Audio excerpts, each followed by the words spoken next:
Dámy a páni, Slovenky, Slováci, občania Slovenskej republiky. Dnešným videom by som sa chcel prihovoriť najmä mladým ľuďom a mladým voličom. Pretože dnes nám snažia nahovoriť, že mladí ľudia volia a podporujú výhradne liberálne politické subjekty. A nie je tomu tak.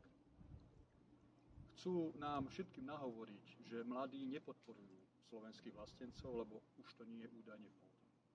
A preto by som chcel sa prihovoriť mladým Slovákom a povedať im v mene slovenských vlastencov, ako my vnímame súčasné Slovensko a budúcnosť Slovenska, pokiaľ ide o hodnoty.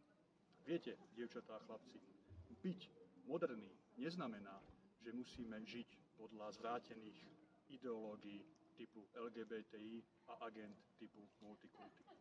Byť moderný neznamená to, že zo Slovenska musíme urobiť pokusné miesto napríklad pre sexuálny život, zvláštny sexuálny život našich detí a našej mládeže.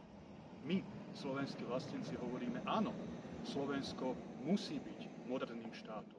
Musíme prijímať novoty, ale prijímajme ich tak, aby sme vždy mysleli na normálnosť, aby sme mysleli na odkaz našich predkov, vďaka ktorým sme. Slovenky, Slováci, mládež Slovenska. Pozývam vás všetkých v sobotu 30. septembra k volebným urnám. Poďte voliť a voľte slovenských vlastencov.